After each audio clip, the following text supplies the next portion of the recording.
Oke, selamat pagi guys. Ini hari kedua kita di Jogja. Sekarang kita mau mana? Terserah. Rencananya kita nanti mau ke Museum Merapi. Oke, kita let's go dulu. Yuk. Oke guys, sekarang hari kedua kita berada di Jogja. Kita keliling Jogja lagi. Jam berapa ini? Setengah 12. Sama kayak kemarin, cuacanya lumayan lah. Jadi kita tadi tuh rencananya mau sarapan di tempat dulu pertama kali kita berdua ke Jogja atau gue masih pacaran.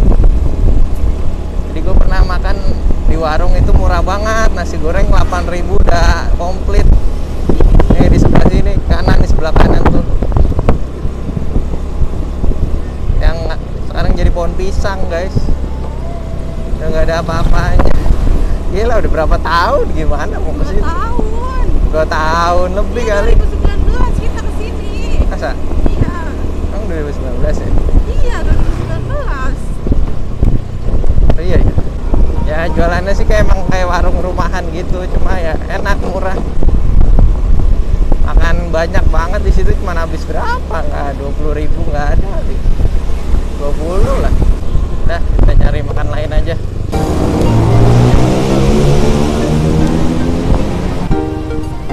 Ini doang.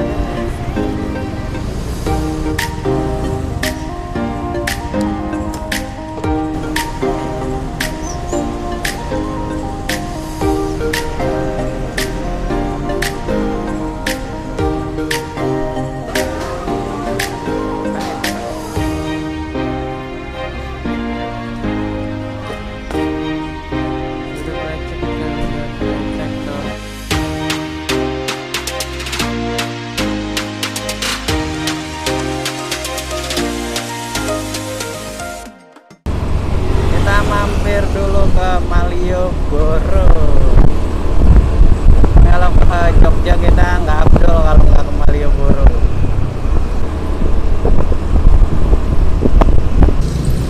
Kita sudah sampai di Malioboro aja.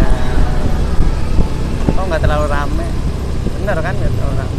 Tapi ini hari Senin sih, hari kerja. Jadi ya nggak terlalu rame. Ya bagus lah. Jadi enak. Kita coba lihat ke keraton guys. Wih, kita belum pernah ke depan sini ya loh. Kiri aja ya, kita lewat kiri ya. Sayangnya kayaknya ditutup deh. Hah?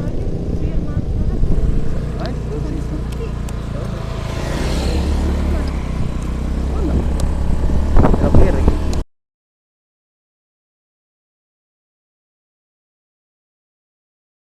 Ini ya?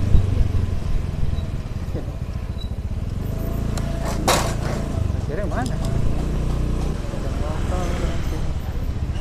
Sayang, ada nggak itu kamu? Ada nih. 3.000 itu. Ada. Oke, jadi kita mampir Taman Sari dulu. Kita mau ini aja, apa namanya? Kita mau tahu, kan kita belum pernah kesini soalnya. Oke, untuk Mas dan Mbak semuanya sudah dijelaskan ya. Untuk biayanya per orangnya Rp15.000. Itu sudah tiket dan jasa pemandunya.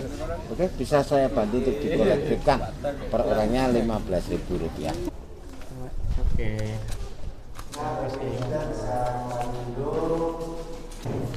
Dan sebelumnya selamat datang di Taman Sari. Perkenalkan, nama saya Pak Sis yang bisa di sini ya. Pertama-tama saya ingin memberitahu bahwa sebenarnya kita ini masuk dari pintu belakang Taman Sari. Karena Taman Sari ini sebenarnya menghadap ke barat. Pintu depan sudah tidak bisa kita fungsionalkan karena sudah menjadi permukiman abdi dalam. Maka kita menggunakan pintu belakang sebagai akses masuk untuk saat ini. Lalu untuk Taman Sari sendiri saya garis bawahi besar, ini bukanlah tempat tinggal Sultan, tetapi untuk saat ini mungkin bisa dibilang semacam vilanya Sultan khusus untuk royal family, yaitu istri dan juga putri-putri saja. Untuk putra-putra yang tidak diajak kemari, dibangun 3 abad yang lalu tahun 1758, tetapi hanya digunakan sampai tahun 1812 saja. Jadi yang menggunakan ya Sultan pertama dan kedua. Ya, kita bisa biar lebih jelasnya bisa. 4 gedung ini namanya Gedung Sekawan, itu tempat gamelan, yang dimana ternyata di sini itu ada momen setiap 1 bulan sekali Sultan datang kemari. Beliau naik melalui tangga itu menuju balkon bagian atas kita ini. Balkon ini dulu tidak berpagar, ini penambahan setelah gempa 2006. Dulu Sultan duduk di atas melihat putri-putrinya menari di sini. Putri-putri yang menari itu di usia 14 tahun ke bawah. Karena dulu putri-putri kerajaan diwajibkan bisa menciptakan sebuah tari-tarian ya, yang dimana diiringi dengan selo-selo, tabuhan, dan gong. Itu jenis-jenis gamelan. Dengan adanya momen seperti itu, Sultan duduk di atas melihat putri dan diiringi sulam akustik gamelan, maka pintu belakang ini diberi nama Gapura Panggung. Seperti itu. Nah, lalu kenapa tadi tempat ini hanya digunakan sampai tahun 1812?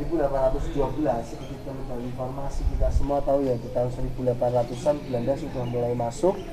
Para abdi dalam merasa tidak nyaman dengan kehadiran Belanda. Mereka meminta perlindungan pada Sultan Hamengkubuwono yang ketiga yang menjabat di kala masa itu. Kebijakan beliau karena ternyata Belanda tidak tahu di dalam keraton itu ada Taman Sari, makanya tempat ini dinonfungsionalkan. Lalu untuk menyembunyikan para abdi dalam yang sekarang tinggal di sini. Jadi rumah-rumah yang mengelilingi Taman Sari ini tidak memiliki surat hak milik atau surat SHM ya, tapi hanya surat hak guna bangunan saja. Jadi rumah-rumah itu tidak boleh diperjualbelikan ataupun disewakan, hanya untuk turun-temurun. Boleh dibuat rumah permanen, tetapi tidak boleh ditingkat. Karena apa? Keraton Jogja tidak tingkat, jadi rumah abdi dalam tidak boleh lebih tinggi dari keraton, seperti itu. Ini kolam depan kita ini adalah kolam utama khusus untuk para selir, yaitu Umbul Pamuncar ya. Lalu untuk kolam yang di sisi sana namanya Umbul Kamitan, khusus untuk putrinya.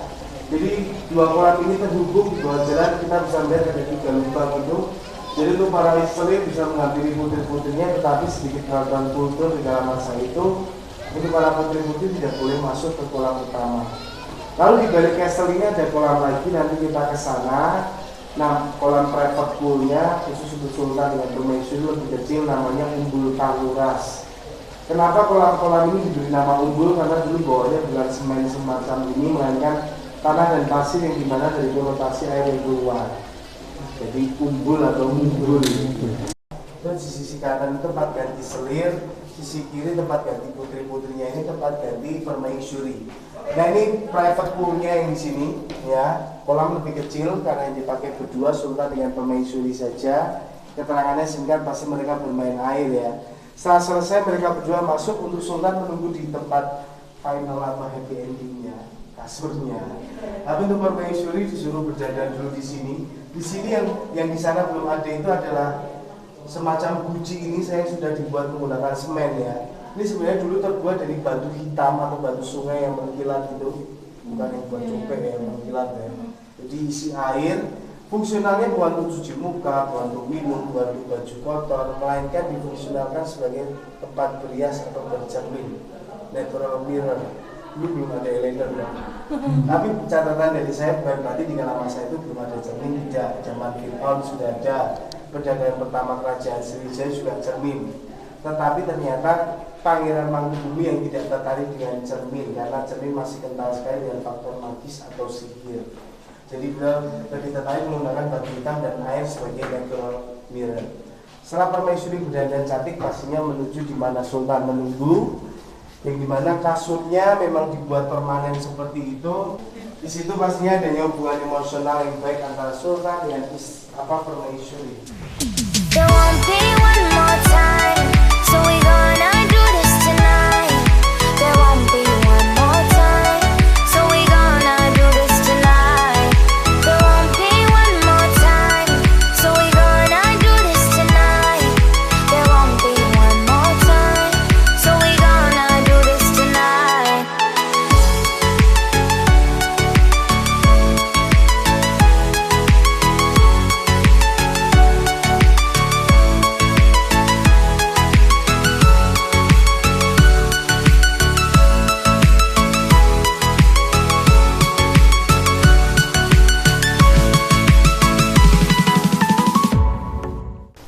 menarik di sini di atas pintu itu kita bisa melihat ada ukiran dua burung pikuk atau burung merak berhadapan ya.